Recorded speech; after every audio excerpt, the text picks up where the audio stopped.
Ilan ma'am yung participant natin? Meron pa bang buy account sila? Ma'am Gwen? Sir, meron pa pong entering sa room. So, Nagko-connect sa ibig audio. sabihin, nagko-connect pa lang sila. Okay. Pwede na kaya tayong mag-start, ma'am? Yes, we have some participants in the meeting na po. Okay, sige ma'am. Nabi ko na yung sa percent.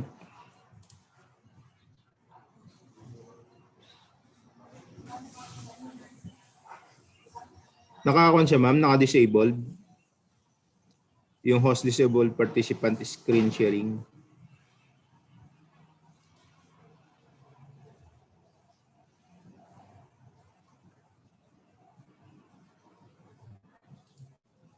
Okay na po, sir. Okay, sige ma'am.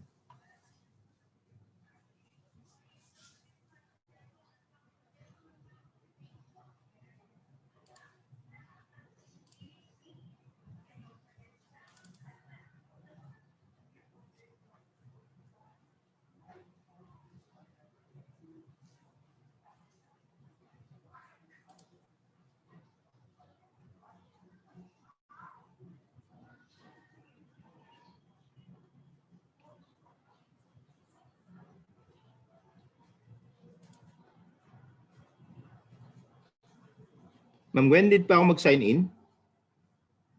For the register. Doon sa Zoom, sign in with Google Zoom.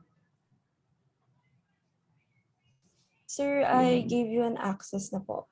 You're also the co-host. Sige ma'am, kukuhan ko lang po.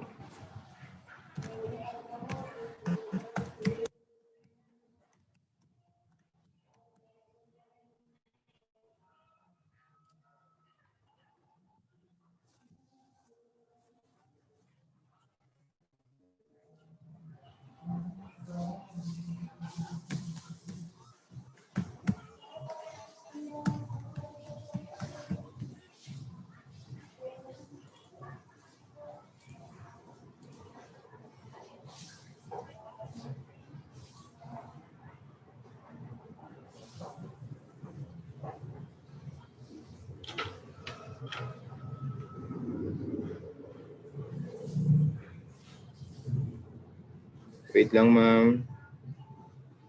Yung mga pag-sign in.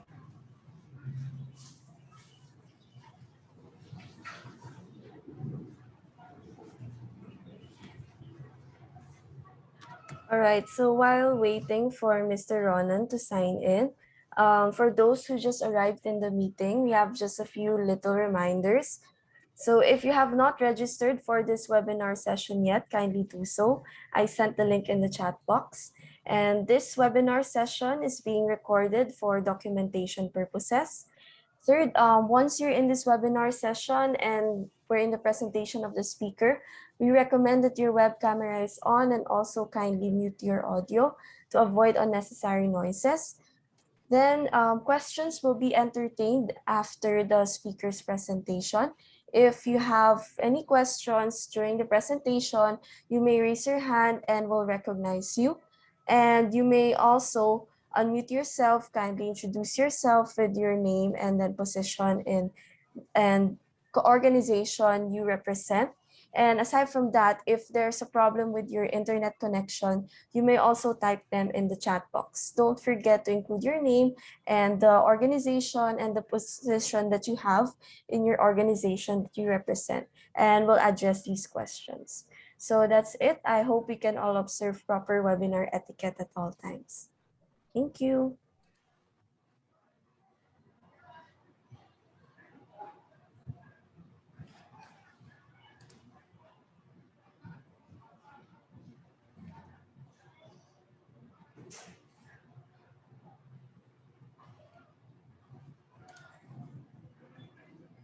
Meron na ba ma'am?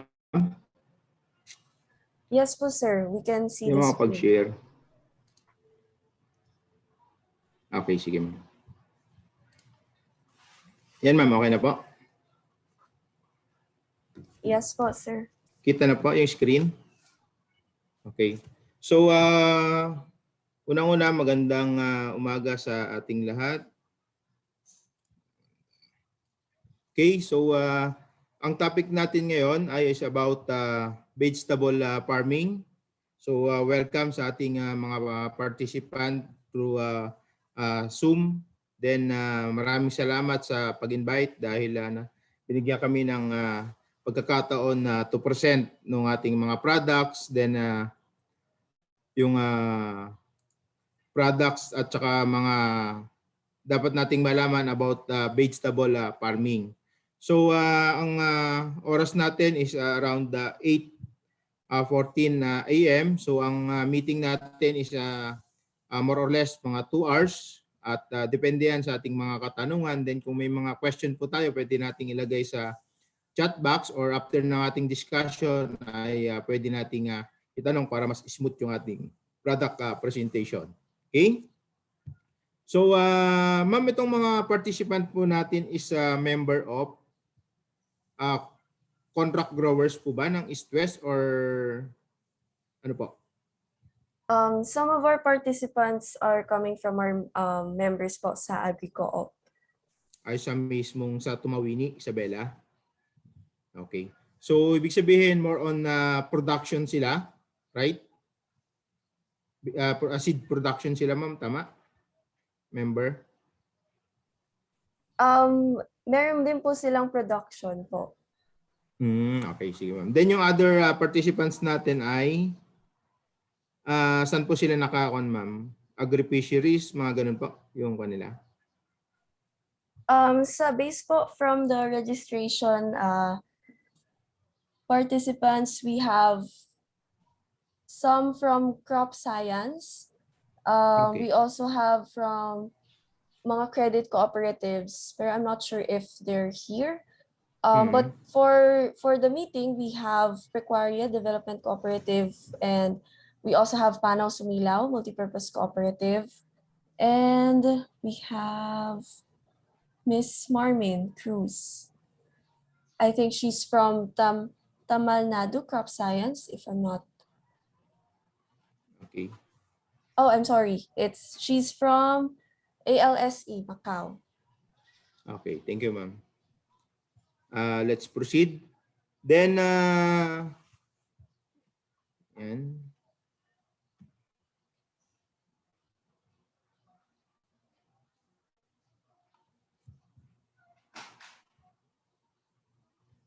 Okay. So, about East West Seed Company, so kanina nabanggit naman na ni Ms. Gwen ang ating seed company kung paano siya nagsimula. So, dugtungan ko na lang din. So, the East West Seed Company, okay, established in 1982 by Simon and Groot, isang Dutch national, and Benito M. Domingo, isang Pilipino. So sa kanilang dalawa nanggaling yung pangalan na East West. Okay? So isang Dutch national, si Mr. SNG or si Mr. Simon and Groot ay from western part ng ating daigdig, at si Mr. BMD or si Mr. Benito M. Domingo ay nanggaling naman sa eastern part ng ating daigdig, kaya nabuo yung salitang East-West. Okay? Then ang main products ng company is seeds, kaya East-West Seed Company Incorporated. Okay? So ang East-West Seed Company ang kauna-unahan at pioneer or integrated vegetable seed company in the Philippines. So tayo daw po ang kauna-unahang naitatag na vegetable seed company dito sa ating bansa. Then tayo po ay na-engage in development, production, marketing, and distribution of vegetable seeds nationwide. Okay? So ibig sabihin, yung mga seeds na binebenta, pinuproduce ng ating company ay sarili ng ating kumpanya. Hindi tayo tulad ng ibang company na distribution lang ang kanilang parts. Pero yung kanilang production, development ay nanggaling sa iba't ibang seed company. Okay, so ang East-West, mula yan sa research and development, production ng seeds na binebenta or tinatanim natin ay ginagawa lahat yan ng East-West Seed Company hanggang sa marketing. Ito nga yung part namin, and mga distributor na nagbebenta ng ating mga vegetable seeds nationwide at maging sa ibang bansa. Then ang part of East West Seed Company ay nasa Bangkok, Thailand, yung ating regional office head. Okay? Yan yung office base ng group ng East West Seed. So our mission is to provide innovative products and services that will help increase farmers' income and promote the growth and quality of vegetable farming industry. Okay? So our vision, to be the best tropical vegetable seed company in the world. Okay, na kung saan tayo ay excellent seed company with the excellent seed varieties na na-reach natin yung iba't ibang bansa sa Asia, katulad ng Thailand. So meron tayong East-West dyan, Indonesia, Vietnam, China, India, Myanmar, Cambodia. So yan yung mga countries na mayroon tayong counterpart ng East-West Seed Company. Okay? So ang our product and technologies, so meron tayong tinatawag na seeds of hybrid and open pollinated varieties. So yung OPV na tinatawag natin. Then meron din tayong mga greenhouse na katulad ng Hortanova and Gilas greenhouse, kasama yung mga accessories nito. Then yung plastic mulch, seedling trays, trellising net, and then meron na rin po tayong drip irrigation na in-install sa mga gustong magpa-install at mga farmers po natin. Then part din ng East-West is yung farm-ready seedlings na kung saan seedlings naman ating mabibili. So may mga grafted seedlings tayo dyan tulad ng grafted na ampalaya. Then meron tayong grafted din na kamlong, kamatis, tsaka talong. Then ang East-West Seed Company ay nagkakandak din ng off-season vegetable production training. So ngayon ito yung tinatawag na BJ Eskwela or vegetable production through webinar ngayon na ginagawa ng ating company. Sa pamamagitan naman ito ng ating East-West Seed Foundation. Then appropriate and proven technologies disseminated through field activities. So ang East-West Seed Company po ay nagpro-promote ng ating mga produkto sa pamamagitan ng iba't ibang mga activities and technologies katulad ng pagkakandak natin ng QFM or Quality Farmers Meeting and kapihan with the farmers in promoting our new products and our varieties. Then nag-establish din tayo ng mga tinatawag nating focus crop demo na kung saan ang ating mga dry products or mga new product ay ipinapatanim natin sa ating mga farmers sa field. Then pinopromote natin yon after nung ating flowering to fruiting stage. Then nag-invite tayo ng ating mga farmers to look or to see the benefits and quality of certain varieties, lalo na yung mga new products natin. Makita nila yung pamumunga and vigor ng ating mga new varieties. Then meron din tayong tinatawag na seed coating technology, seed health stamping. So yan yung mga scope or madadaanan natin sa ating mga presentation. Okay? So alamin naman natin kung ano ba yung tinatawag ng hybrid at saka ng open pollinated varieties. Okay? So ang hybrid, ito yung first generation cross between two stable parent line. So ibig sabihin niyan, ang hybrid ay nanggaling sa dalawang lahi or two lines na pinag-cross natin, kaya tayo nakapag-produce ng hybrid o F1 na tinatawag natin. Okay? So halimbawa nito, yung isang stable inbred line A, ang kanyang katangian o characteristics, meron siyang heat tolerant, pero meron siyang bacterial wilt susceptible, that's a negative side. Good fruit quality, positive side. Then round, bit soup, so medyo malambot pero bilog yung kanyang bunga. Then yung isa na mga stable line inbred line B na pinag-cross natin sa line A, ang parental lines na characteristics naman niya ay mayroon siyang moderate heat tolerant. Then meron siyang advantage na bacterial wilt resistant, medium fruit quality, plume, and perm. So sa breeding na tinatawag natin sa pag-develop ng mga hybrid, so unang-una, kinukuha natin yung mga positive side o kanyang mga magagandang katangian tulad halimbawa sa line A, yung heat tolerant, so kinukuha natin yan. Then additional na kinukuha natin halimbawa na katangian na may mga gandang nito is yung good fruit quality. Then either kung gusto natin kunin natin yung pabilog na bunga, pwede yan. Then kung halimbawa naman ay krinos natin ito sa line B, ang kukunin naman nating katangian is yung BW resistant o yung bacterial wilt resistant. Then either yung plume or yung perm ng kanyang bunga ang kinukuha natin during sa development ng hybrid o yung cross breeding na tinatawag natin. At kapag itinanim natin yung seeds na nanggaling sa dalawang parental lines, lalabas nito sa buto o yung F1 na ginamit natin, meron na siyang good heat tolerance, meron siyang bacterial wilt resistant, then good fruit quality, high round, firm. So ibig sabihin, through hybrid, kaya nating kunin yung magagandang lahi o magagandang katangian ng dalawang line na pinag-crossbreed natin. Okay? So doon lumalabas sa tinatawag nating F1 o hybrid. Okay? So ang paglabas or pag-develop ng isang hybrid variety ay umaabot tayo ng around 7 to 8 years to develop ng isang maganda-gandang variety. Okay?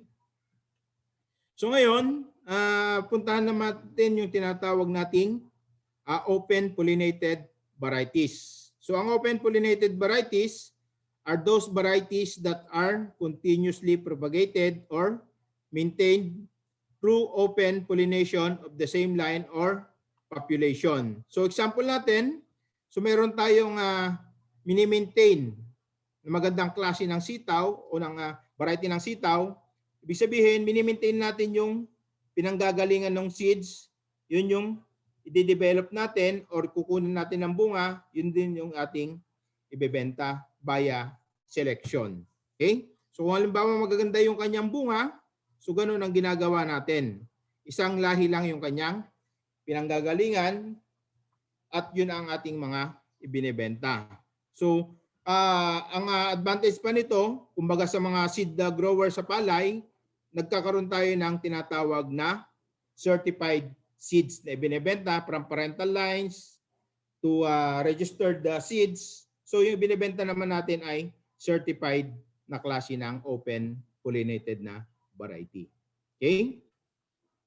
Then additional na technology ng ating kumpanya, ito yung tinatawag nating seed coating. Okay? So sa seed coating, meron tayong tinatawag na film coating, encrusting, pelleting.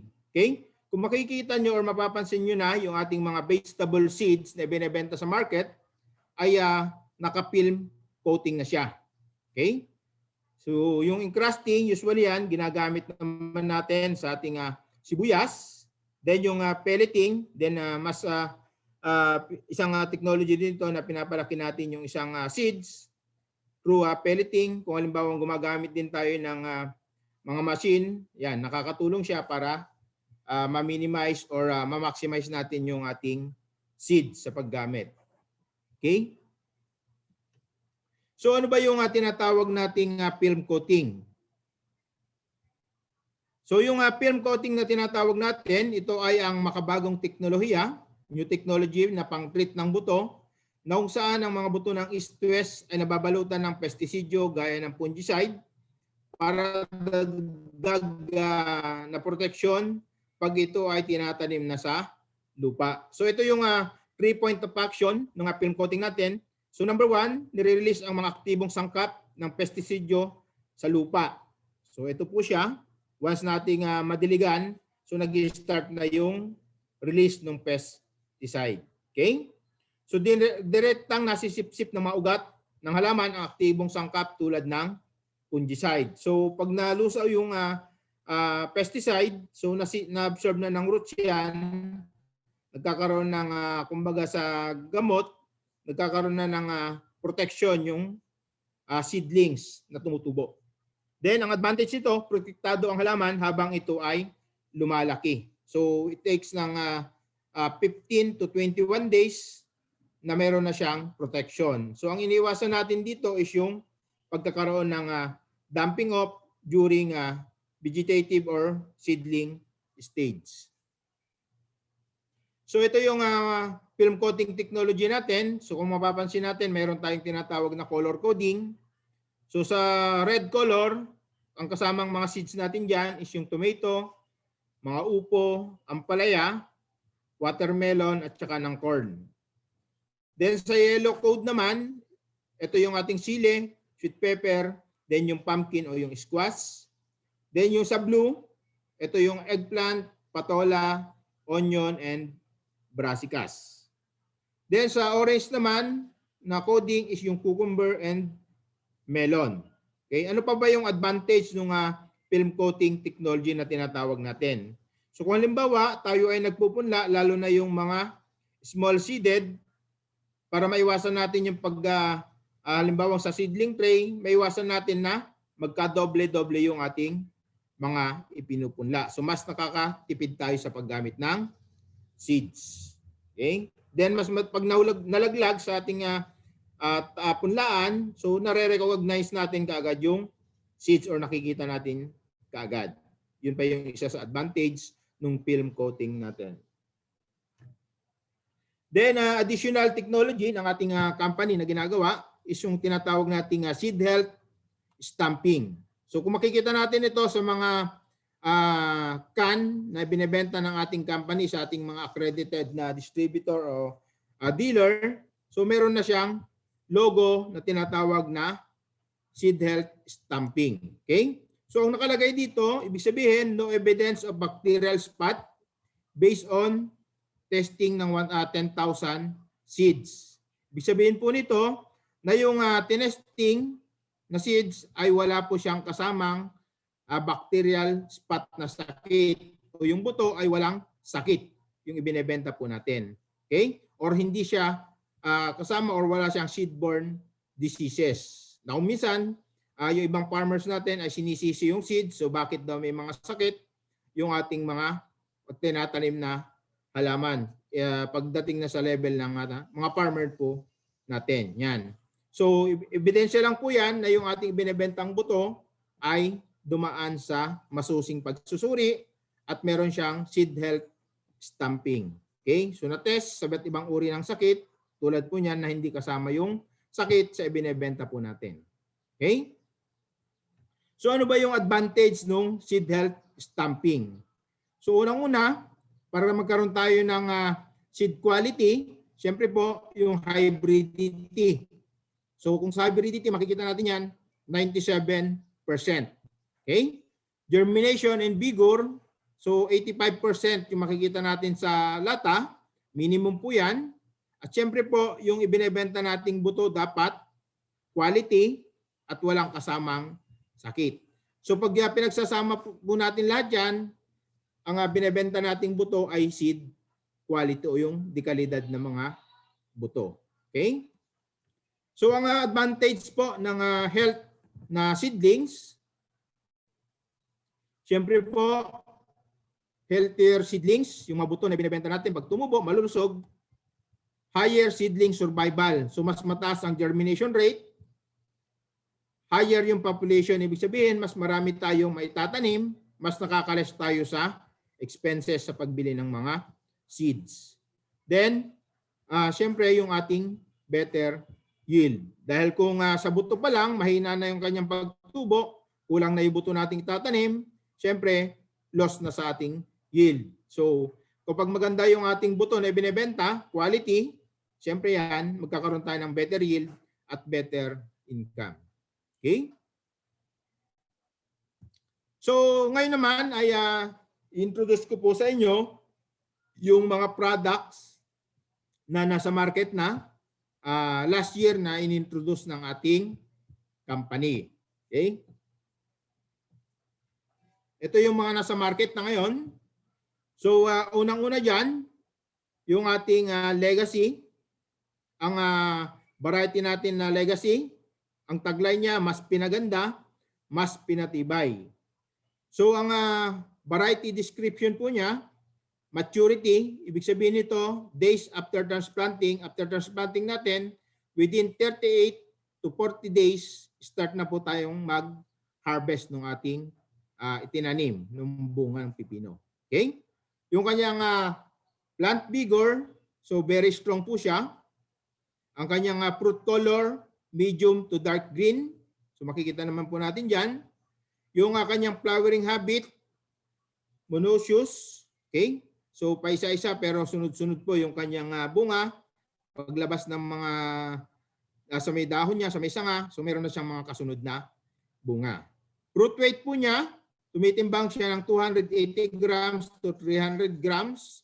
So almost 3 to 4 fruits, makakatimbang ka ng 1 kilo. Yung kanyang fruit length ay around 18 to 20 centimeter. Then yung kanyang fruit diameter in centimeter ay meron siyang 4 to 5 centimeter.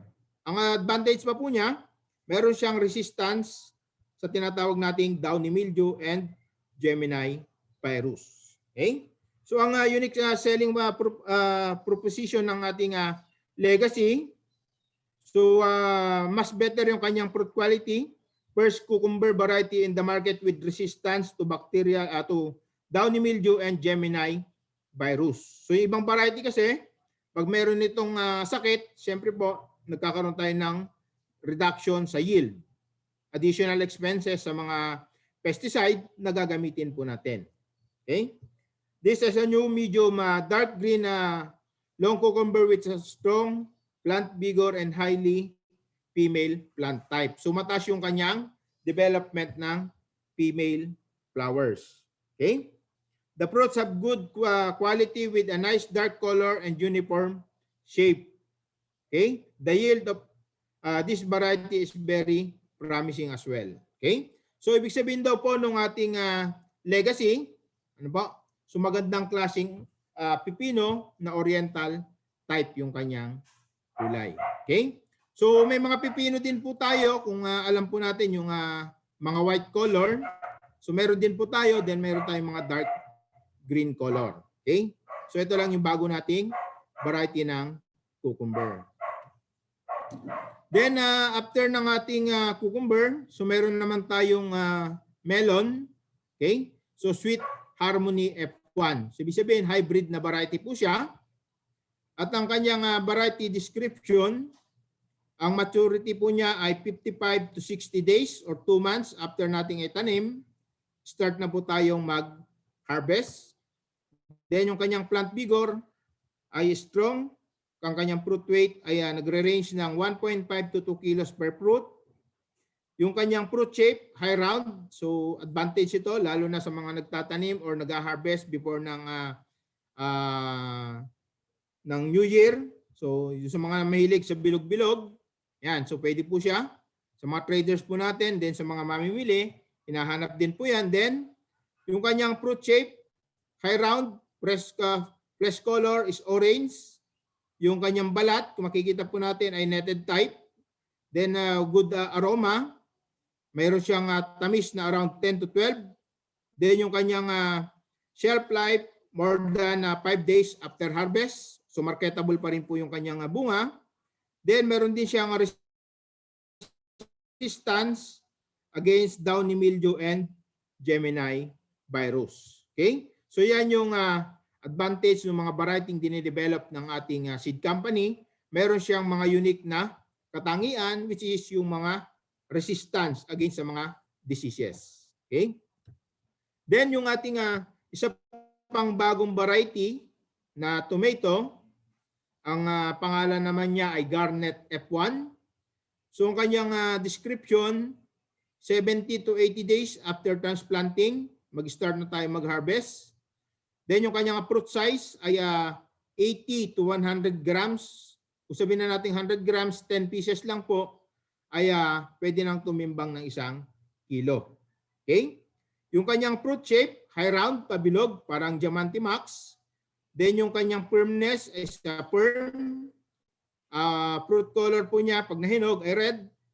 Then meron din siyang resistance to bacterial wilt and tomato leaf curl virus, tomato yellow leaf curl virus. Yan. So yan po yung mga unique ng mga katangian ng mga variety ng ating kumpanya.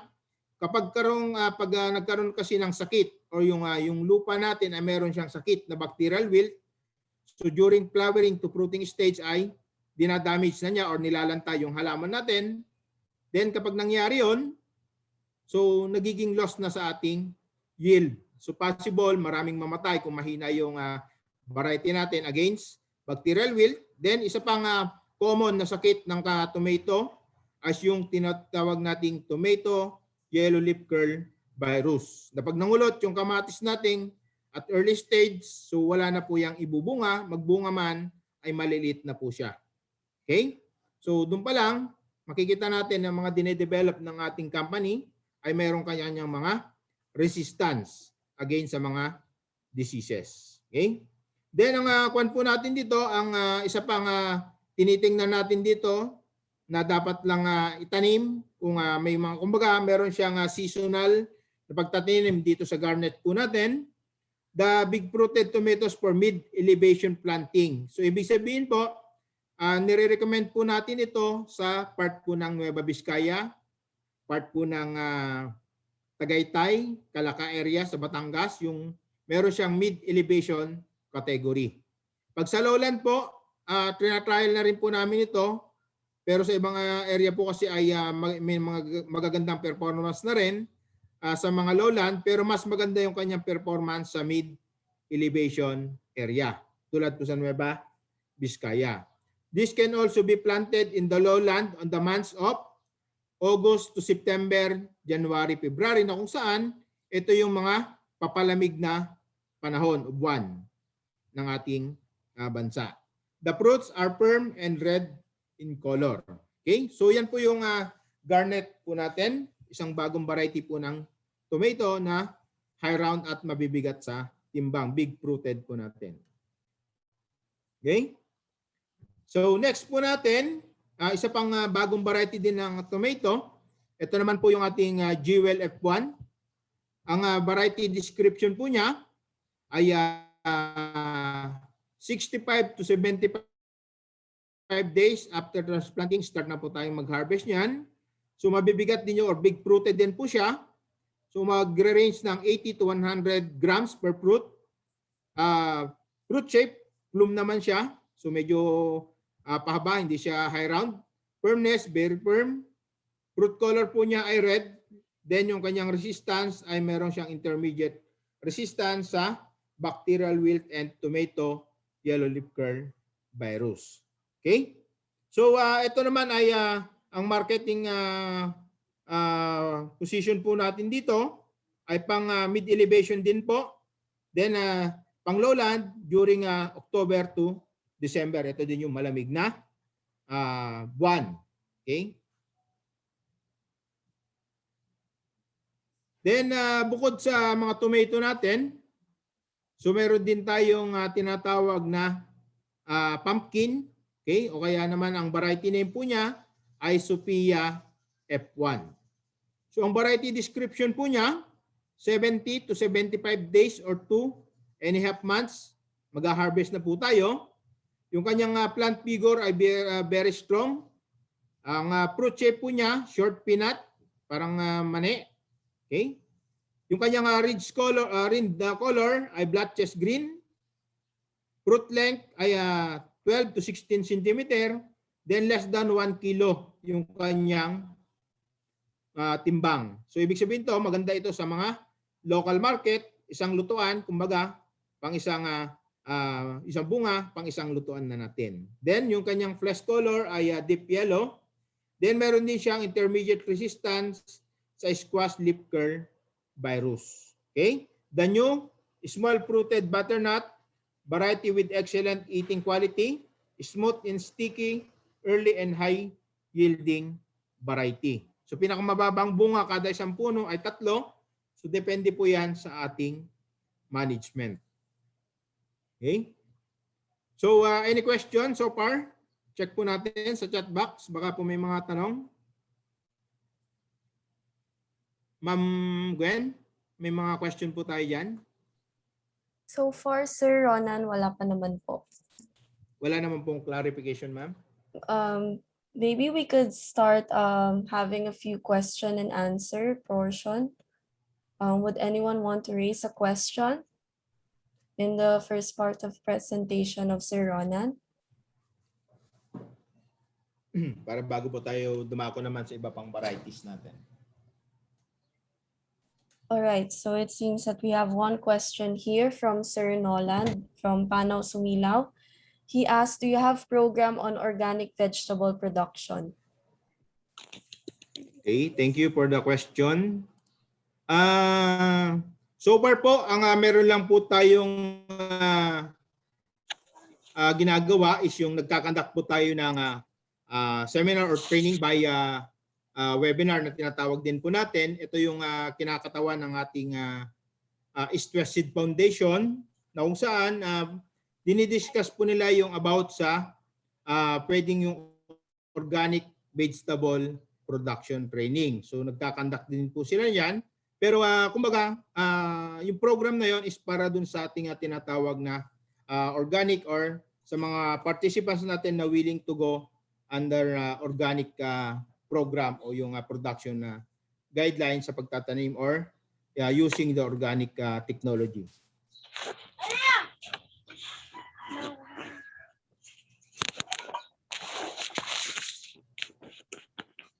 Okay po ba? Pag sa amin po, East West Seed as a part din ng amin sa side din po natin ng marketing.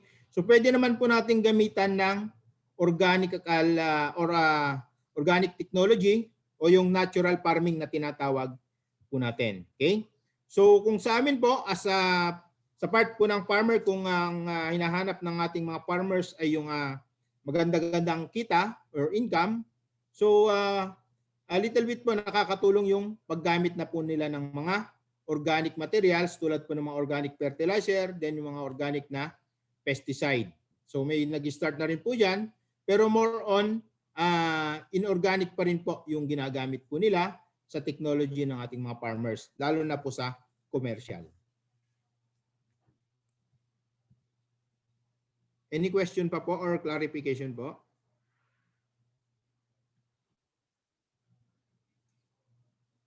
All right, Sir Ronan, I think your answer to that question was clear naman po. So maybe we could proceed with the presentation, and if there are still questions, feel free to put them in the chat box, or you may also raise your hand and then you could state your question. Okay, ma'am, thank you. Let's proceed. So yun yung ating variety na pinakilala last 2020. Okay? So ito naman po yung tinatawag nating mga existing and additional na mga new product introduced in 2016 to 2019. Okay?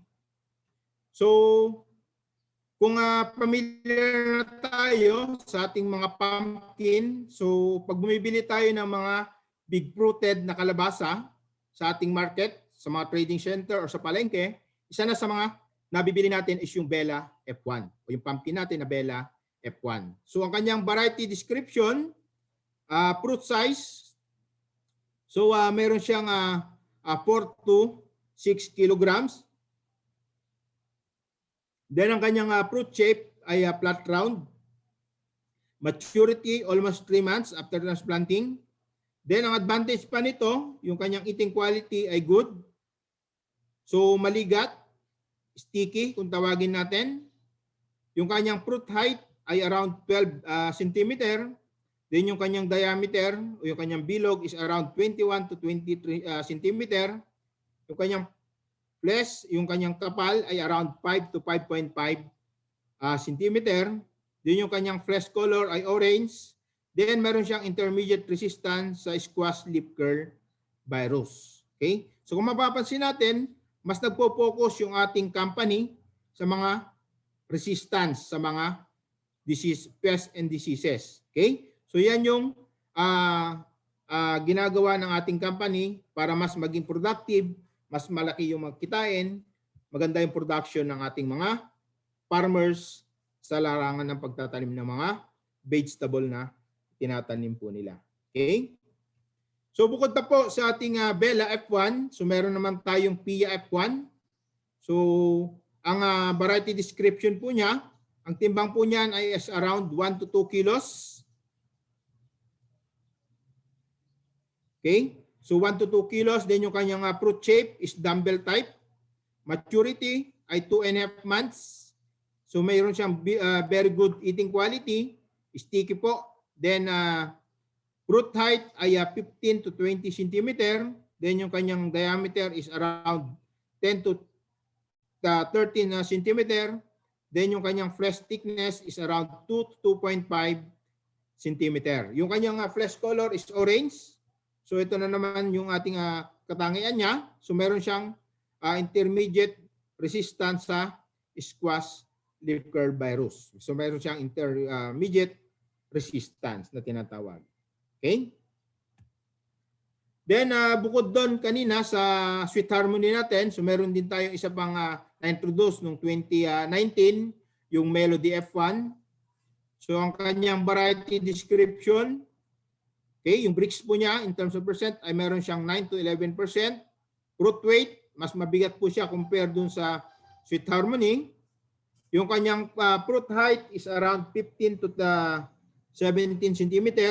Yung kanyang diameter ay around 12 to 13 cm.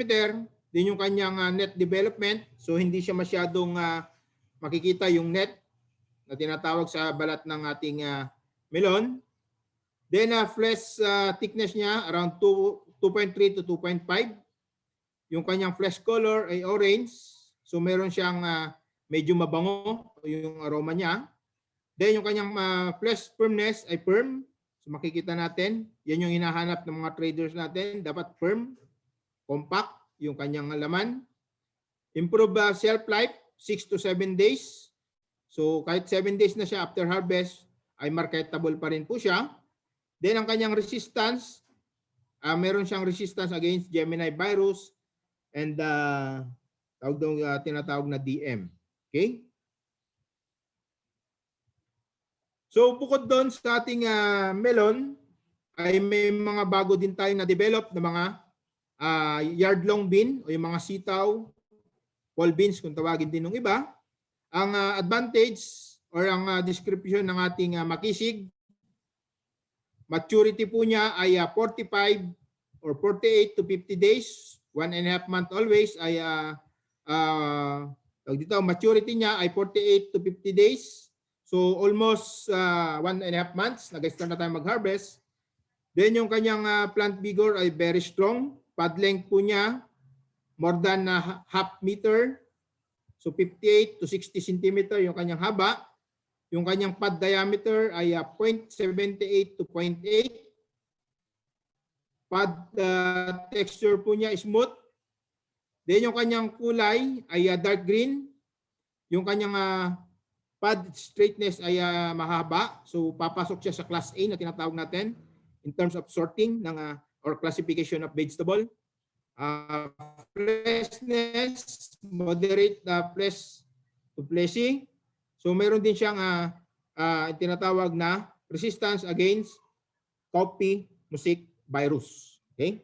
So yan yung tinatawag nating makisig. So kung mapapansin natin, si makisig hindi siya hybrid na klase ng o isang klase ng vegetable. Then bukod pa po dyan, si Matikas. So ang variety description ni Matikas ay 48 to 50 days after planting or after sowing. So das siya dahil sowing. Pag sinabi natin tinaman yan or that, days after transplanting. So usually yon ginagawa natin sa mga transplant na seeds. So pag dinedirekta naman natin, sowing ang tawag po natin. Okay?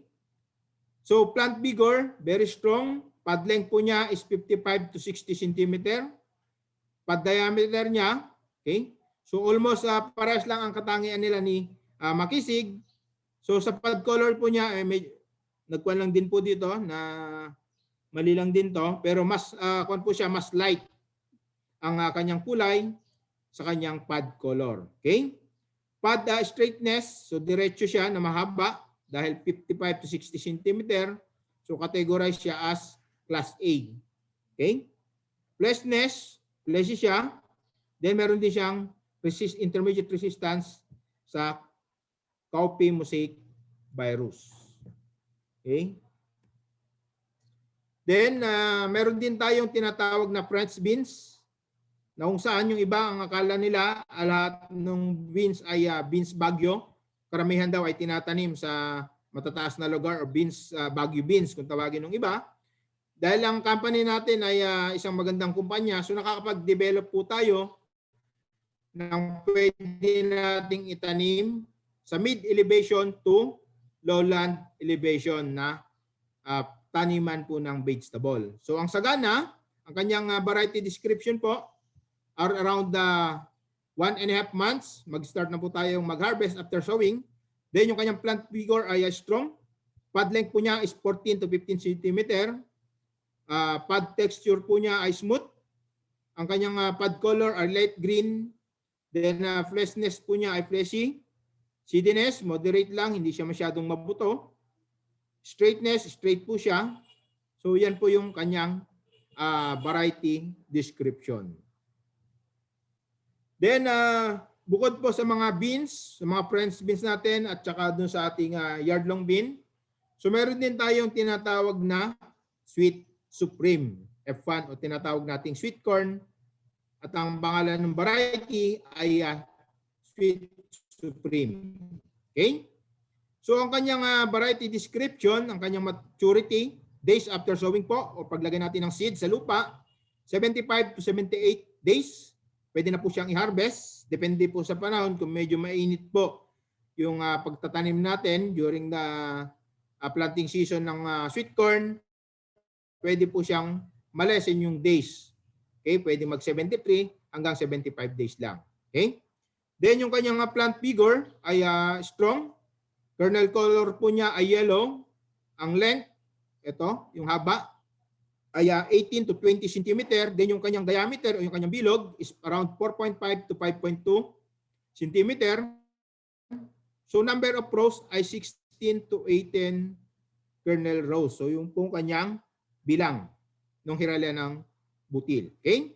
Then ang advantage pa po nito, full tip. So hanggang dulo po ay meron siyang tinatawag na laman o yung kernel.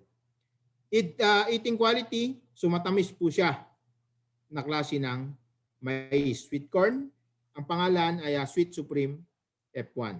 Okay? So ito po ang Sweet Supreme po natin. Ang purpose po natin dito, intended po natin sa selling positioning, propositioning ay tinatanim natin ito during wet season. Okay? Kaya ang tawag natin dyan, ang grande sa tag-ulan. So mas nire-required po natin or mas pinopromote po natin na itanim, lalo na sa South Luzon, sa part po ng Quezon, Laguna area, dahil mga rain-fed areas po sila dyan, marami dyan. So during May, nag-start na po sila ng planting season ng sweet corn dyan sa area na yan. Okay? Then kapag part naman po ng north, mga may irrigation dyan, may mga patubig po sila, mas pinopromote naman natin yung isang variety natin na sweet corn, yung tinatawag nating sweet grande naman. Okay? So yun yung leading sweet corn sa North Luzon area. Okay? Then bukod pa po dyan, so meron naman tayong tinatawag na eggplant variety. Okay? So ang pangalan naman po niya ay Calixto F1. So ang description is maturity niya almost 2 months po after transplanting. Pwede na po tayong mag-start mag-harvest. Yung kanyang plant vigor very strong. Yung kanyang fruit length is around 23 to 25 cm. Then yung kanyang fruit diameter is around 2 to 3.5 cm. Yung kanyang fruit weight, so 110 to 115 grams. So ibig sabihin, 10 piraso, titimbang ka na ng 1 kilo. Then ang fruit color po niya ay dark green. So mapapansin natin. At ang isa pang advantage nito, yung kanyang calyx color ay kulay green o yung tangkay kung tawagin po natin. Okay? So ang advantage niyan kapag nakita ng mga traders o ng mga consumer natin na bumibili sa market, advantage niya makikita nila na fresh pa rin yung binibili nilang eggplant dahil sa kanyang green color na calyx. Okay? So meron din siyang resistance sa mga iba't ibang sakit. Okay? So ang unique selling proposition, the new high-yielding cluster type eggplant with medium fruit size, long purple fruit, and very green calyx. Okay? Yan si Calixto F1. So bukod pa po doon, meron din tayong tinatawag na Amor F1, isa ding variety ng long type na eggplant. So ang talong daw po na iyong iibigin. So ang variety description po niya ay 2 months after transplanting, start na tayo mag-harvest. Yung kanyang plant vigor ay strong. Yung kanyang fruit length ay 18 to 20 centimeter. Then yung kanyang diameter is around 3.5 to 4.5 centimeter. Fruit color po, green-white. So makikita natin dyan. Ang green-white variety ng talong, mas common po yan sa Cavite and Western Batangas area. Lemery, Calaca, yan. Calatagan, Batangas. So mas common po yung ganitong klase ng variety ng white green na klase ng talong. Ang kanyang fruit weight in grams, so 10 to 110 grams. So 10 piraso po, titimbang na sang 1 kilo. Then yung kanyang shelf life, 5 to 6 days. Then yung kanyang calyx color ay green din. So yan yung mga tinitingnan ng mga traders po natin. Yung kanyang firmness ay meron siyang intermediate firmness. Then may mga resistance din po siya katulad ng bacterial wilt, yung sakit sa lupa na tinatawag po natin. Okay? So bukod pa po dyan sa eggplant, ay meron din po tayong variety po ng sile na kung saan ito yung tingala, kung tawagin natin, Taiwan or labuyo. Sa ibang terms, labuyo type. So ang pangalan po niya ay superheat. Variety description po niya ay maturity niya 80 to 85 days, less than 3 months. Start na po tayo mag-harvest, tuloy-tuloy na rin po yun. Then yung kanyang plant vigor po ay very strong. Ang kanyang fruit length ay around 7 to 8 cm. Fruit diameter is 0.8 to 1.2 cm. Wall thickness o yung kapal po ng laman ng ating sili ay manipis, medyo manipis. Immature color, green po siya at red color po siya pag nahinog. Ang kanyang pageancy po ay maanghang. Pwede po niyong tikman. Ano ba? Kung may bunga po yung anyong taniman. Then meron din po siyang resistance against bacterial wilt. At ang advantage po nito, ideal for rain-fed areas. So mas matibay po siya sa drought o rain-fed areas na taniman. Okay? So kung mapapansin nyo, ito po yung mga may mga controversial na gulay during last year, during nung pandemic or ilang taon na ang lumilipas, ito yung laging nababalita. Okay? Na nag-1,000 or 1,000 per kilo. Okay? So yan po. Isa na po yan si Superheat F1 po natin. Okay? Then sa cabbage naman, so meron tayong na-develop, pangalan po niya Green Gold F1. Ito po ay after transplanting around 2 months, pwede tayong mag-start mag-harvest. Then yung kanyang plant vigor ay very strong. Fruit height ay 10 to 12 cm. Yung kanyang fruit diameter is 15 to 17 cm. Then yung kanyang fruit weight in terms of kilogram ay less than 1 kilo. Medyo mababa lang sa timbang. Then yung kanyang external color ay green. Then yung kanyang internal color ay light green, yung sa loob po niya. Resistance, so meron siyang mga resistance din po sa konting sakit na tinatawag po natin. Okay? Bukod pa po dyan, though meron din po tayong tinatawag na Chinese cabbage. Ito po yung Highlander F1. Okay? So yung green gold po natin, intended po ang taniman nun ay sa high elevation na lugar tulad po ng Nueva Vizcaya, na part ng Nueva Vizcaya, then yung Benguet area, and then sa part ng Visayas, Mindanao. Then meron din po tayo sa part ng Quezon, sa Banahaw, and sa may part ng Laguna, sa gawing Liliw, yung medyo malamig na lugar sa area na po yan. Then sa Tagaytay area. Okay? Pwede na rin po sila dyan. So variety description po ng Highlander po natin.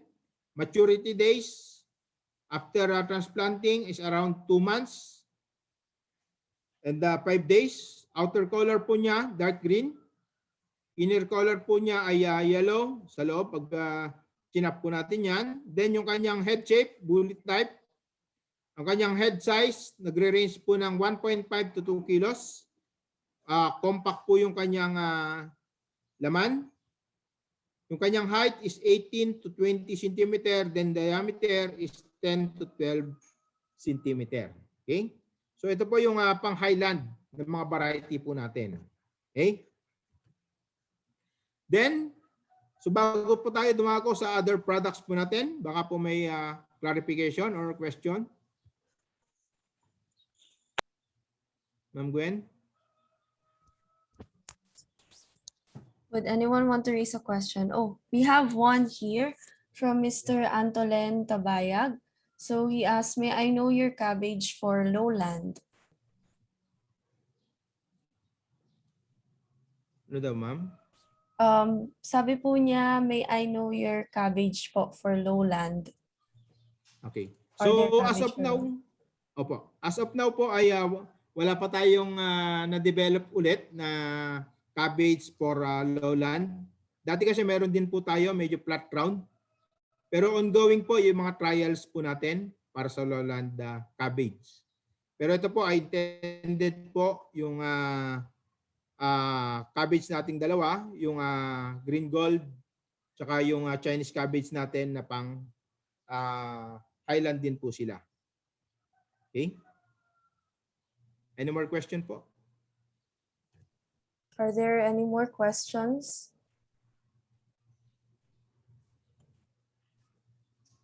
Okay, so I think Mr. Antolen was satisfied with your answer, Sir Ronan. Maybe you Thank can you. proceed with the presentation. Thank you. Thank you. And let's proceed. Ito naman po yung mga other products ng ating company or other varieties. So ang pangalan naman po niya, Diamante Max. So ito po yung kamatis po na nationwide ay tinatanim.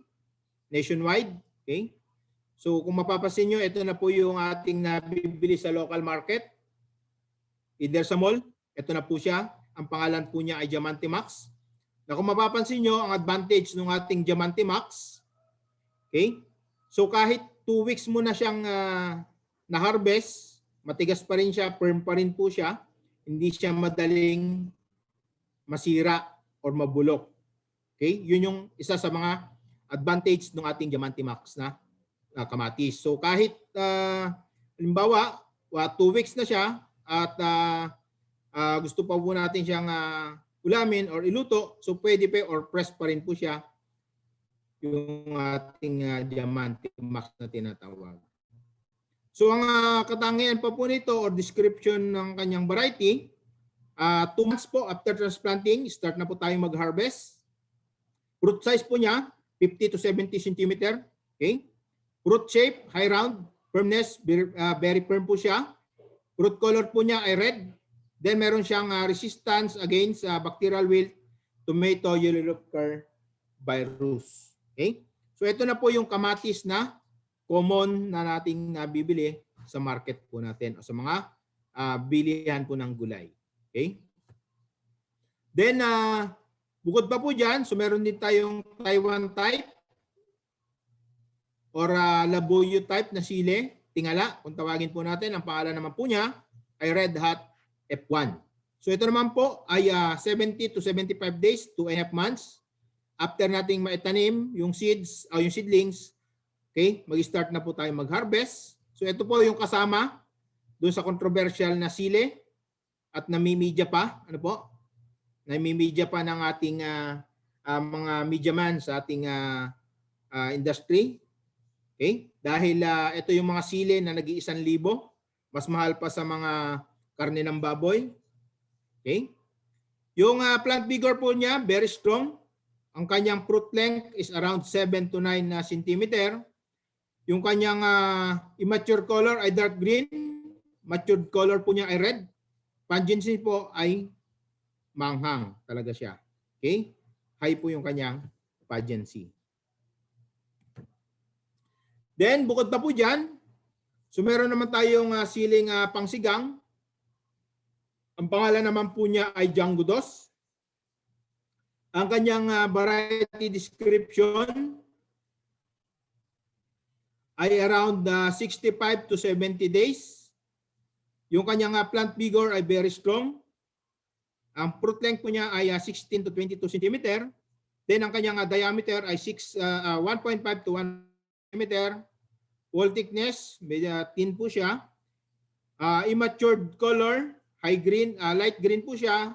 Yung kanyang matured color, light red kapag nahinog daw po siya. Mild yung kanyang pungency. Resistance, meron siyang resistance into CMB and bacterial wilt. Okay? So ito po ay common na ginagamit po ng mahilig sa mag-dynamite dahil mahaba at malalaki po yung kanyang bunga. Okay? Yan din po yung isa sa mga na-skandalo last year dahil sa taas po ng presyo. Okay? So dalawa po yan, si Django at saka po si Django Dos. Okay? So mas improve po yung Django Dos po natin. Okay? So ito naman po si Django, ang paboritong siling panigang ng merkado. Okay? Sa merkado, sa market po, ito mas preferred na po nila to. Dahil sa tagal na po ng Django po natin, ay talaga naman pong kilalang-kilala na, lalo po ng mga traders po natin. Okay? Ang description po niya ay 40 to 45 days after transplanting. Karaniwan po yan, sumasayad pa po sa lupa yung kada bunga. Okay? Kahit malit pa lang po yung halaman, marami na po siyang ibinubunga. Okay? Kaya mas paborito po ng market po natin at syempre po ng mga farmers din po natin. Then ang kanyang plant vigor po, very strong. Then length, 11 to 13 cm. Yung kanyang immature color ay light green. Ang kanyang matured color ay red. So pula na po siya kapag pinahinog po natin. Pungency, hindi rin po siya masyadong maanghang. Then meron po siyang resistance against bacterial wilt. Okay? Yan po si Django F1. Then kung sa mga mahilig po or magaling ng kumain ng mais, mahilig sa pagkain po ng mais po natin. At yung iba po, kung natikman nyo na po ang puting sweet corn, meron po siyang tinatawag na sweetness gene. Okay? Ano po? Kaya kung pag kinain po natin ito, ay talagang matamis po siya. Although matamis ito nga, ay pwede naman pong kainin din ng mga diabetic po nating mga consumer. Okay? Ang variety description po niya, 60 to 65 days after sowing dahil direct po siya. 2 buwan lang po, harvestin na po natin. Kernel color po niya, puti or white. Yung kanyang fruit weight, so 5 piraso po, titimbang ka na ng 1 kilo. Yung kanyang fruit length, yung kanyang cob length ay 16 to 18 centimeter. Then yung kanyang diameter is around 4 to 5 centimeter. Then ang advantage po nito, very good yung kanyang husk cover. Kaya po niyang takpan yung dulo. Okay, o yung butil niya sa dulo. Then, full tip peeling. So hanggang dulo po ay meron po siyang butil. Then, meron din po siyang good or excellent eating quality dahil matamis po siya at pwedeng itanim year round. So mula January hanggang December, pwede po siyang itanim. Okay? So bukod pa po dyan, meron din tayong purple sweet. So isa din pong puting mais. Pero may purple po siya. Ang mais na matamis at masustansya sa sakit, matibay pa. Okay? So ito naman po ay meron din po siyang sweetness gene katulad po ng sweet pearl. So may lahi po silang sweet corn. Kaya matatamis po sila.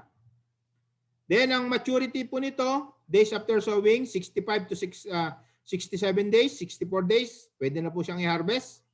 So meron siyang moderate sa kanyang or vigor, yung kanyang pong plant vigor po, moderate po. Then yung kanyang kernel color, bicolor po. So nagre-range po yan ng 70% yung ating white. Then 25 to 30% po yung kanyang purple. Okay? Then yung kanyang length po ay 17 to 19 cm. So mabibilang po natin yung kernel rows is around 12 to 14 kernel rows. Then yung kanyang dulo o yung kanyang butil ay meron siyang full tip peeling. Okay? So hanggang dulo ay may butil. Then very good po yung kanyang eating quality, very tender and sweet. Then meron din siyang tinatawag na intermediate resistance against sa rust na tinatawag o sa mga kalawang sa mais. Okay? So any more question po? Before po tayo dumako sa ating cost and return analysis po ng ating different crops or different varieties po. Would anyone wants to raise a Ma'am Gwen, question? baka po may kung sila. Sir Ronan, I just have a quick question lang po. For the success rates po of production of these seeds, meron po din po ba silang data for that?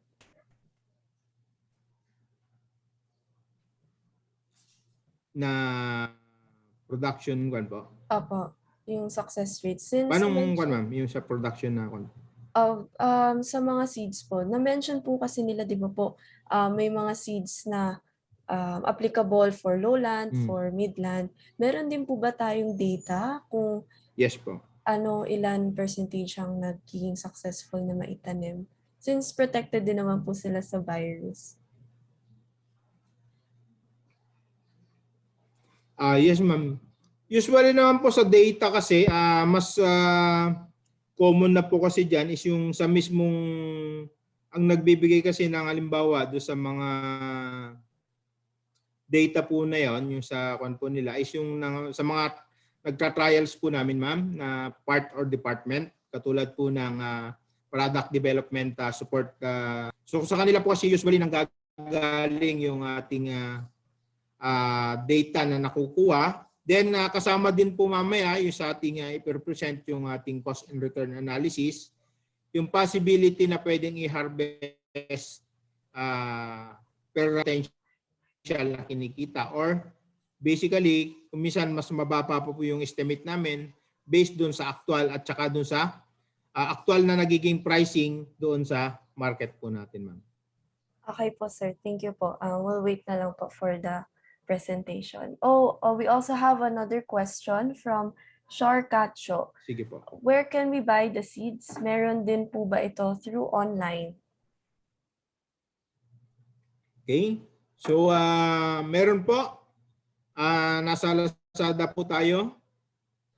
Yung ating seeds available po yan. Then sa iba't ibang agri-supply po sa inyong locality. Puntahan lang po ninyo kung halimbawa po ay ating makikita kung halimbawa sa isang municipality, so meron po doon agricultural supply. So please check po kung may available po silang seeds or nagbebenta po sila ng vegetable seeds. Usually po yan, pag may mga fertilizer po, mga pesticide, meron din po silang binibentang vegetable seeds. Or mga bilihan po ng feeds sa ating mga locality, yung mga agricultural supply, farm supply sa inyong locality. Okay, so Okay do po? we have other questions before we proceed to the next presentation? Okay, it seems we don't have any more questions. Thank you, Sir Ronan. You may proceed po with your presentation. Thank you, Ma'am Gwen. So let's proceed. So ito po yung ating cost and return analysis based po sa data ng ating mga kasamahan sa East-West based on actual na costing ng ating production about sa 1 hectare of ampalaya. So example natin, halimbawa is yung Mestiza F1, na variety po natin ng ampalaya. So sa part po ng labor cost, so nandyan po yung harrowing, bedding and mulching. So tandaan po natin, may kasamang pagkakabit o paggamit po ng plastic mulch, seedling growing, yung watering, fertilization application sa mga labor po natin ito, yung paglalagay po ng trellis o yung mga poste, irrigation, kung may nirerentahan po tayong water pump, spraying, weeding, harvesting. So kasama po yan sa labor cost na tinatawag po natin. So kung tutusin po natin, mag-estimate po tayo halimbawa or ito po yung actual po natin. Depende po kasi ito sa upa o yung labor cost sa inyong locality. So may mga area kasi na medyo mababa lang with the snacks and the lunch. Kaya kung minsan mababa yung kanilang rate. Sagot ng nagpapatrabaho yung snacks na 2 and then yung lunch. Kaya kung minsan mababa yung kanilang contract pricing sa labor. Okay? So yung total cost ng labor po natin around 26.2% sa total na expenses po natin, or nag-estimate or meron nagre-range po siya ng around 45,000 pesos. So ang ampalaya po, ang malaking gastos po niyan, kung titingnan po natin yung mga poste, ano ba? Yung sa land preparation, okay? Yan yung common na nagiging mahal do sa labor cost natin, at saka yung harvesting kasi hindi lang tayo isang beses na mag-harvest. Okay? In terms of material cost, so isa na po dyan yung seeds. So kung titingnan natin is around 15% yung cost ng seeds po natin. Plastic mulch, so medyo mataas din yung price po niyan. Then nakakales naman tayo kung babalikan natin kung gumamit tayo ng plastic mulch. So yung sa weeding, nababawasan po tayo ng malaki. Okay? Yan. Yun ang advantage naman ng paggamit po ng ating plastic mulch. Okay? So ito yung mga fertilizer na common na ginagamit.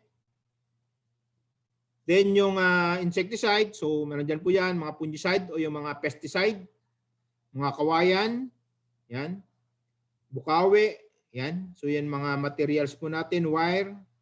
So total material cost po natin is nagre-range po siya ng 126,000 or total of 171,000 yung ating total production cost. Okay? So ibig sabihin po, mamumuhunan ka dyan ng 171,000 per hectare. Mataas po ba? So kung mataas po, tingnan po natin yung pwede naman nating return or net income. So ang population po ng isang hektarya, meron po tayong around 4,500 plants per hectare.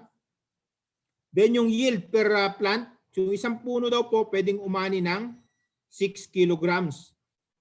Okay? So 4,500 times 6, so meron tayong total yield na 27,000 kilos per hectare. Then ang selling price po natin sa mababa ay 15 pesos. Sa average po, 25 pesos. Yung high price po natin ay 35 pesos. Pero ang presyo po karaniwan po ng ampalaya ay hindi po bumababa ng 25 pesos. Sa ngayon po, maabot din kuminsan po yan ng 80 to 120 pesos at farm gate price. Okay? So ang gross income natin, kung meron kang 27,000 kilos times 15, meron kang gross income na 404,000 pesos. Ibabawas po natin yung production cost. Okay? Pwede kang mag-net income ng 233,000 per hectare. Okay? Based on 7 to 8 months na crop cycle po niyan. Okay? So meron kang 137% na return of investment. Mababa po ba? Okay? Yung kita na within 7 to 8 months ay 233,000 pesos. What about sabihin po natin sa average na lang? na selling price, 25 pesos times 27,000 kilos. Ang gross income is 675,000 pesos less yung kanyang production cost. So meron kang net income na 503,000 pesos or kalahating milyon. Then, meron kang 294% na return on investment. Okay? So, average price at 25 pesos. Okay? Net income na 503,000 pesos. Okay?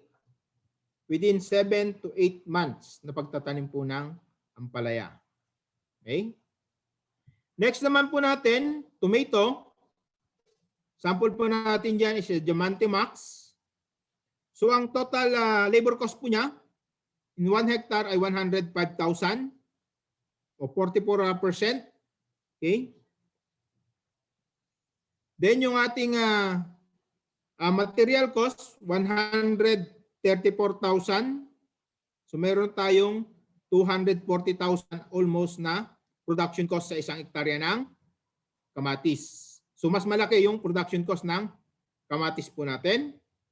Pero titingnan naman po natin kung mas malaki din ba ang pwede natin kitain sa kamatis po natin. Okay? Yan. Then yung cost and return analysis po natin, plant population po ng isang hektarya from 26,000, so nagiging 20,000 usually yan. Dahil kapag may mga damage, may mga mortality, yan. So 20,000 plants per hectare at minimum po 2 kilos per hectare per plant ang kanyang production. So meron kang total yield na 40,000 kilos per hectare.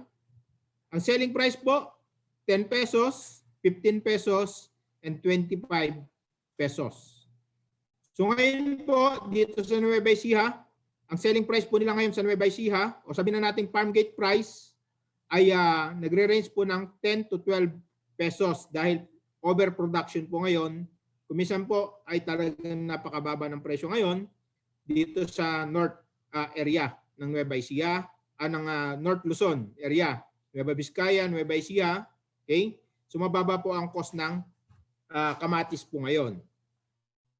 At kung halimbawa po lower price tulad po ng tinasabi natin dito na 10 pesos, multiply mo sa 40,000 kilos, meron kang gross na 400,000 pesos, less yung production cost mo na 240,000, so almost magnenet ka ng 160,000 kilos or pesos sa loob po ng 4 to 5 months na crop cycle nung kamatis po natin.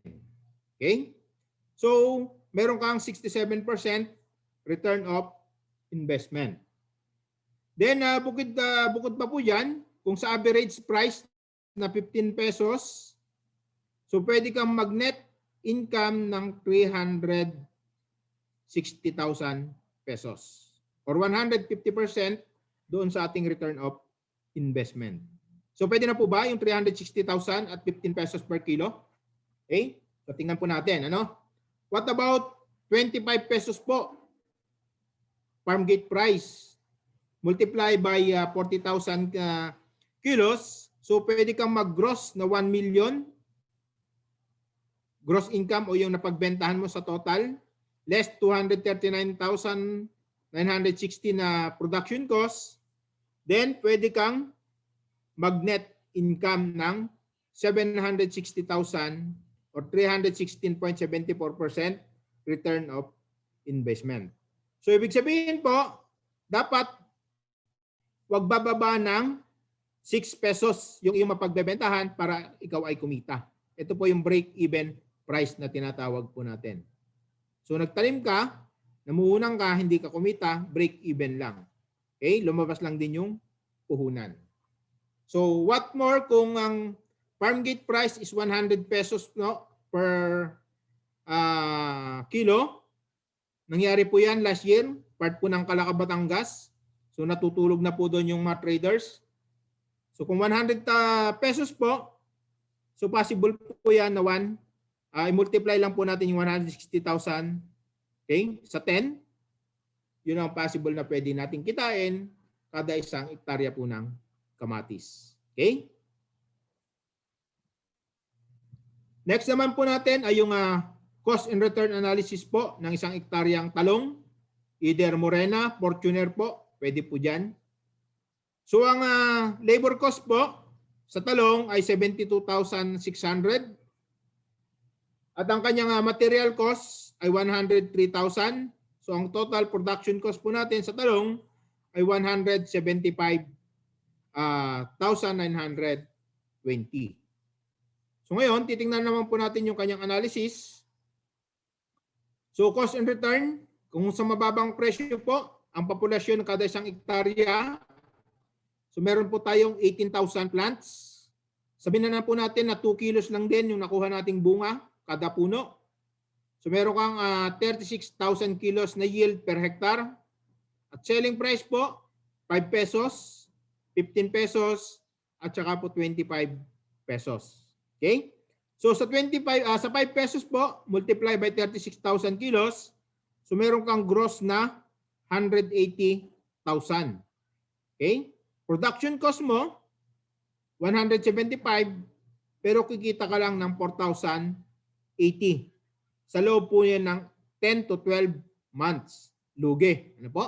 So may break even po tayo na 4.89 pesos para mag-break even ka po. Okay? So 2% lang po ang return of investment. Kung halimbawa naman po, average price na 15 pesos po, yan, gross income mo na 540,000, less production cost, net income na 364,000 po sa loob ng 10 to 12 months. Okay? Kung halimbawa naman nag-25, ang presyo po ng per kilo multiply by 36,000 kilos, gross po natin ay 900,000 pesos, less 175,920 na production cost. Meron tayong gross net income na 724,000. Divide natin sa 10 to 12 months or 1 year. So hindi na po masama. Meron kang 412% return on investment. Okay? So sa siling pangsigang naman po, ang pupuntahan natin yung 1 hectare of Django cost and return analysis. Sa kanyang labor cost, 74,600. Ang kanyang material cost po, 137,000. Ang total production cost ay 212,080 pesos. Ang analysis po natin yan, ang population kada isang hektarya ay 20,000. Parang kamatis po. Then ang yield per plant, 1.5 kilos po kada isang puno. So meron tayong 30,000 o 30 tons na maka-harvest kada isang hektarya. Then ang selling price po natin, halimbawa ay 10 piso, 30 times 10, so meron kang 300,000 na gross income, less 212,000 na production costs. Then yung ating net income ay 87,900 pesos. Okay? Sa loob po yan ng 8 to 10 months na crop cycle. Then kung halimbawa naman po, ang farm gate price ay 20 pesos. So meron kang gross na 600,000, less na 212,000, net na 387,920 or 185% doon sa iyong return of investment. Okay? Kung halimbawa namang high price, pero ito po ay hindi na mataas to, no? Kasi ang sili po natin, minsan po yan, nagto 280 to 350 po. Farm gate price pa lang. Ano ba? Sa actual. Okay? So kung halimbawa po dito sa 25 pesos lang, pwede ka na mag-gross ng 750,000, less production cost na 212,000, net income na 537,000 or 54% return of investment sa loob po ng 8 to 10 months crop cycle po ng siling pangsigang. Okay? Then ito naman po yung tingala, Taiwan o kaya po yung labuyo type na production cost. Sa labor po, 74,600. So almost ito po ay parehas lang din ng siling panigang. Ano ba? Yung kanilang production cost. So hindi po sila nagkakalayo. So sa production cost po ng ating siling Taiwan o yung tingala, labuyo type, so pwede kang mag-production cost ng around 210,000 pesos per hectare. Then yung kanyang produce po, halimbawa, 1 hectare po ay meron tayong 20,000 plants. Then meron tayong 1.5 kilos po kada isang puno, namumunga po siya ng around 1.5 kilos per plant. Then yung total yield po niya, 30 tons. Okay? Selling price po, 15 pesos halimbawa, times multiply by natin sa ating 30,000 na yield. So meron tayong gross na 450,000. Production cost po. Okay? Then yung net income po natin na around 265,000. At kung halimbawa naman ang selling price po natin ay 30,000, net income po natin ay 715,000. At kung 50 pesos po ang selling price, gross na 1.5, ang less natin ay yung production cost, pwede ho tayong mag-net ng 1.3 million per 7 to 8 months na production po natin or crop cycle ng ating siling Taiwan o tingala. Okay? So naka-note po dito, kung minsan po umaabot po ng 350 pesos po ang farm gate price. Kung minsan po magsi-600 pa yan, depende po sa production, law of supply and demand. Okay? So pwede pa pong tumaas yung 1.3 million na net income po sa pagtatanim po ng labuyo type. Kaya po sila nagiging sikat o controversial. Ano ba? Halos ilang taon na po silang sikat sa media. Okay? So ito naman po ay kung gusto natin magtanim halimbawa naman ng 1 hektaryang pumpkin o kalabasa. So ang labor cost po ng isang kalabasa, mas mababa po ito, ano po? 21,200 po yung kanyang labor cost.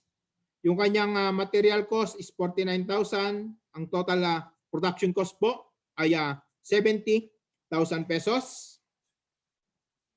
Then ang analysis po natin dito, halimbawa, ang plant population po natin ng 1 hektarya ay 2,500 plants. 12 kilos po. Sabihin na natin 3 bunga. Ano ba? 3 bunga kada isang puno. So sabihin na natin 4 kilos per fruit. So kaya siya nag-12.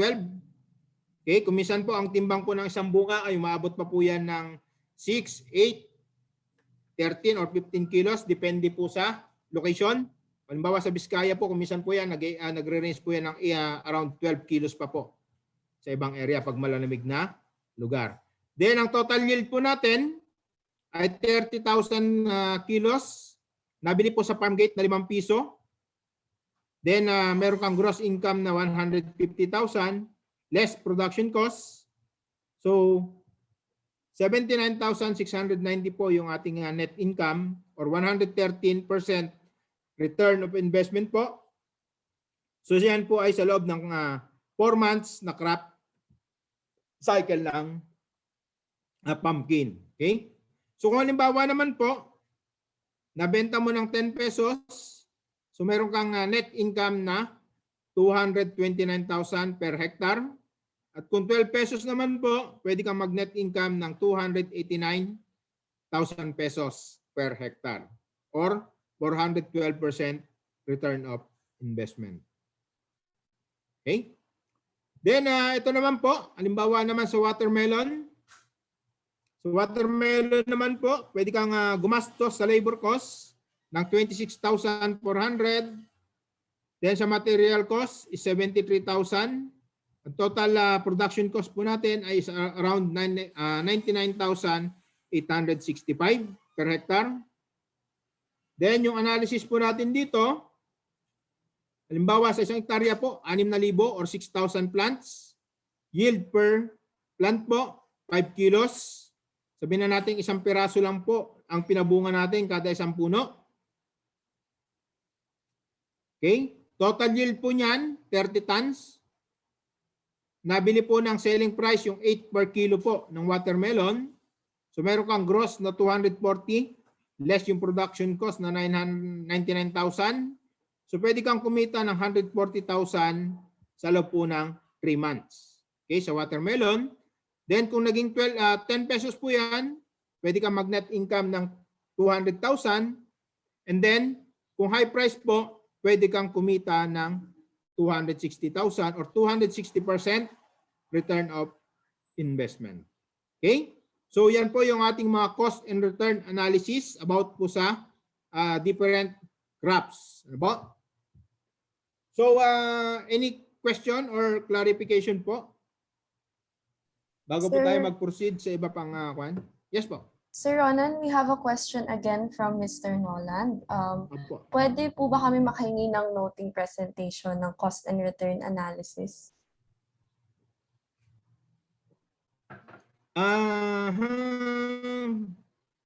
Di ko alam kung paano po natin isi-send to. Actually, pwede naman po namin i-send sa inyo yung sa account namin, yung file na yon. Sige po, sir. You can email to me the presentation and then we'll email to the participants din po yung copy po nito. Sige ma'am. Ipa-approve ko lang ma'am sa top management yung sharing ko po ng mga file ng company. Sige po, sir. Apo. I-coordinate ko na lang po sa kanila muna. Okay po, sir. Are there any questions?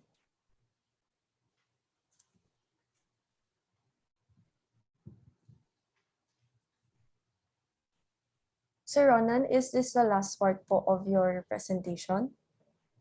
Yes ma'am, ito po. May mga insight lang or may mga additional lang din po akong info na ikukuhan po dito. Okay. Para po guidelines or additional info lang din po sa ating mga participant ma'am. Okay po, sir. So before we proceed, so the floor is now open for questions. Meron pa po ba tayong mga tanong regarding sa mga presentation ni Sir Ronan?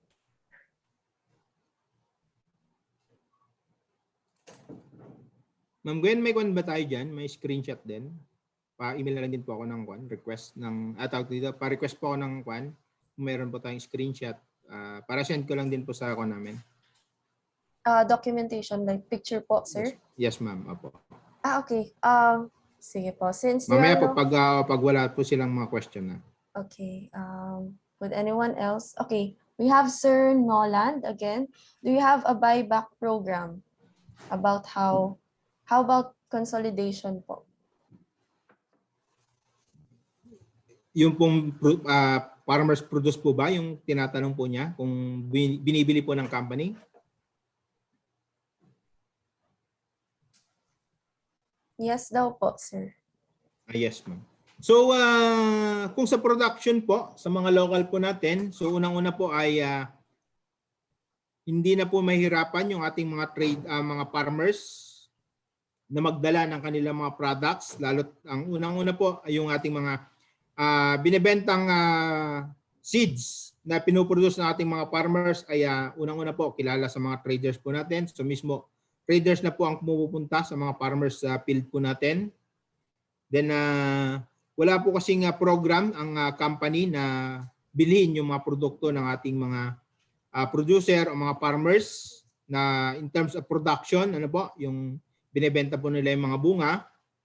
Pero yung pong sa part po ninyo ma'am, di ba, yung about sa stress seed production, yung mga binebenta nilang or binebenta naming seeds sa company ay parang sa co-op po dumadaan, ano ma'am? Tama po ba? Yes po, sir. Yes, ma'am. So, yun po yung other part. So, stress po yung bumibili kung halimbawa po ang contract growers po natin is for seed production. So, other side po yun. Then, yung sa company po mismo, ang po natin ay pwede po nating i-link, halimbawa, sa mga traders po na kilala po ng seed company natin. Then, may mga consolidator na rin po tayo. Pwede rin po nating i-link. Halimbawa po si Online Palengke, yung sa may-ari po ng agribusiness. So, bumibili na rin po sila ng mga produce. Then, may mga kooperatiba po na nag-produce po sila. Nakalink na po sila sa mga mall tulad po ng Rustan, ng SNR, yan. So may mga kooperatiba na po na nakalink sila sa mga kooperatiba na nagpro-produce ng mga vegetable po. Yan. Pwede po tayo kung halimbawa, malaki na po yung kooperatiba or willing po tayo consolidate sa mga mall, mas gusto po nila yan para mas mataas po yung presyo. Gusto kasi nila may kakontrata sila para continuous po yung kanilang supply. Okay po?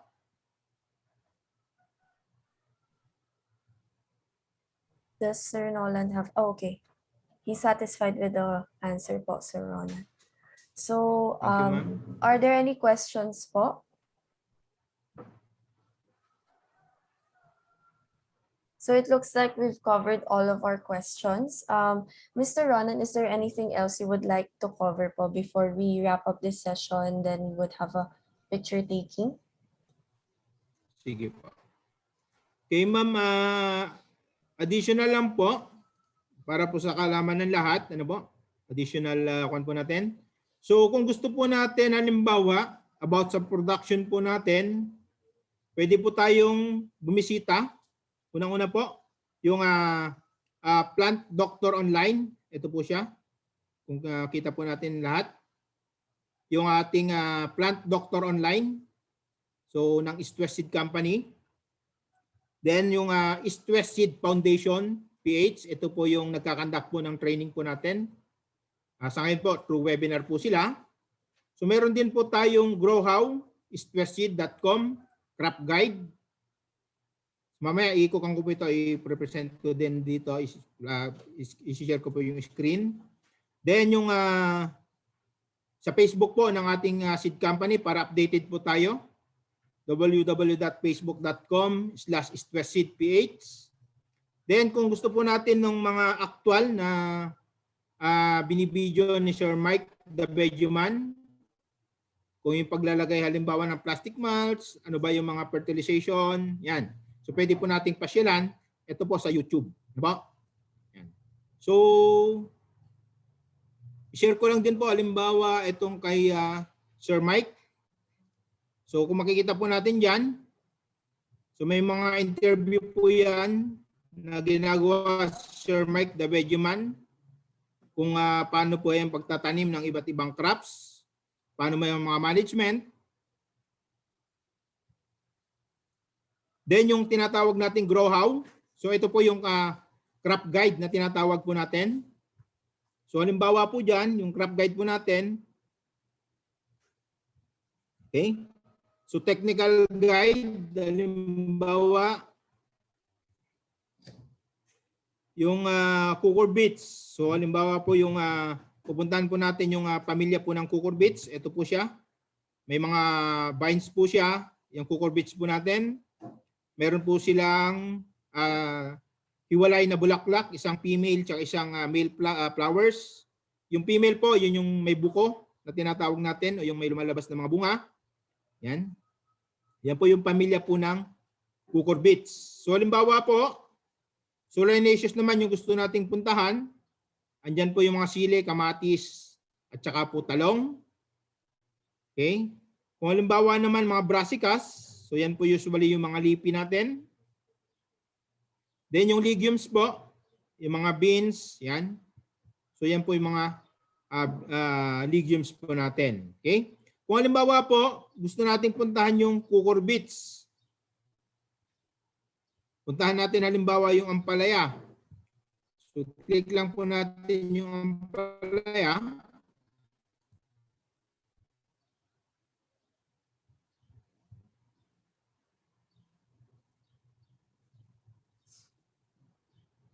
Wait lang po natin, mabagal lang. Okay.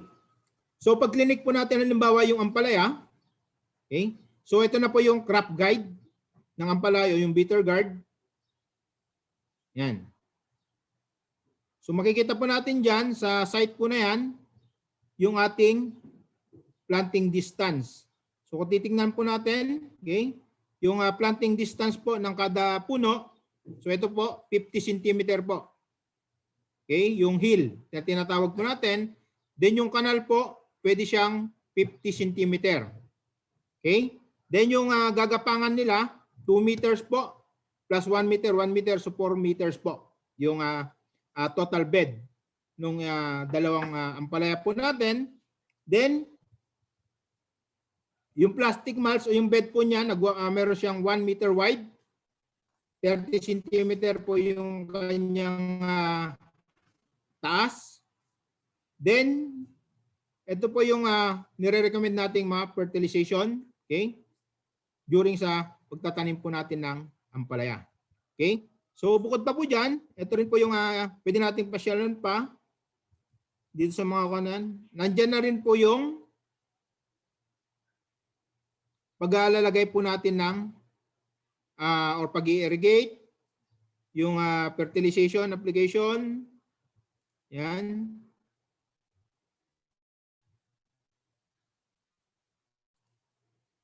Okay. Yung planting distance, ito po yung fertilizer application. Kung ilang grams, anong klase po. Yan. Sa tinatawag nating grow how ng East West Seed Company. Then yung isa pa po,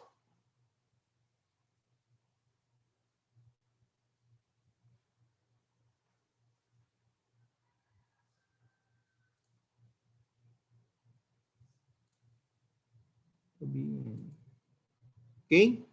So ito naman po yung East West Seed Foundation. Kung gusto po nating may mga online training po sila dyan para po makareceive tayo halimbawa ng mga certificate. So sasagutin lang po dyan yung mga question.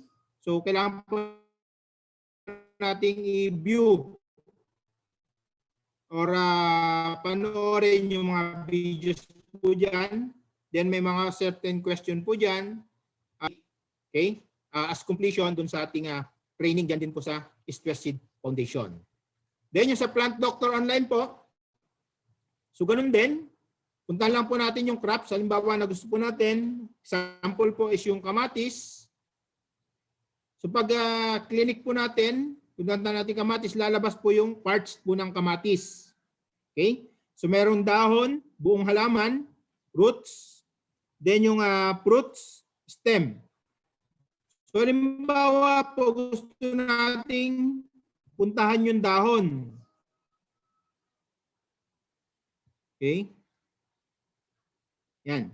So lalabas po dyan yung different diseases ng dahon. Okay? So pag nakita na natin halimbawa yung example nito, yung anthracnose, i-compare natin sa crops po natin na kamatis na nakatanim, so makikita natin kung ano yung sakit na yan. So halimbawa po, nakita natin yung disease na anthracnose. Yan. So, i-highlight nyo yung anthracnose. Andyan po yung mga characteristics or symptoms. Okay? Condition of disease development. So, meron ding management and control.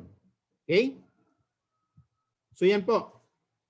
Yung isa sa pwede po nating mga site na pwedeng puntahan, mas mabilis po, ano ba, kaysa asking question po sa ating halimbawa sa mga government agencies like DA, yan. So pwede po nating pasyalan yung mga website po na yan na libre po na provide ng ating kumpanyang East West Seed Company. Okay? Any more question, ma'am? Sa ating mga participant po? Malaking tulong po ba itong mga website po na to sa production po natin? Lalo na sa mga mahilig po sa Android, ano po? Madali na pong gamitin ngayon, ano, through website. Pwede nang bisitahin, ano po, yung ating mga website ng company. Yes, sir. I have to agree with that. Accessible po siya sa lahat ng tao.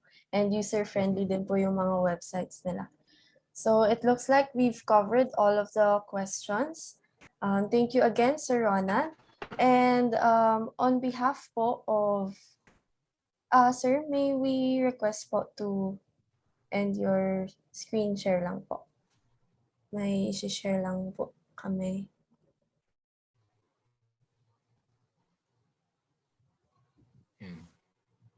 Okay, so On behalf po of Agrico Federation, we would like to thank you po for sharing your valuable insights and inspiration as a guest speaker for today's webinar session on diversifying farm products through hybrid vegetable farming. So we offer your appreciation for your generosity in sharing new knowledge and providing new perspectives in vegetable farming. So thank you po ulit, sir.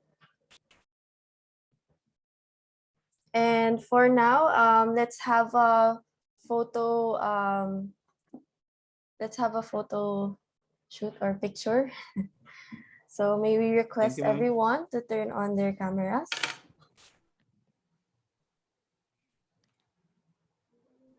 Oh, we also have Sir Chris Paez here, our Chief Executive Officer of Agriculture Federation. And we also have our Capacity Building Unit Head, Sir Gian Manzano. Okay, so let's take a picture. 1, 2, 3. Okay, thank you everyone. Your presence here has been valued today, and we appreciate your time being here. Just a few reminders before we end this session. We'll be emailing you the evaluation form to provide you the feedback for today's webinar session, and we'll also be emailing you the presentation and the recording of this session soon. So thanks again for joining us today, Mr. Ronan Lumibao from East West Seed Thank you, ma'am. Philippines, Salamat and po. also Sir Alfred for being my partner in conducting this first webinar session we have for today. So have a great weekend, everyone. Thank you.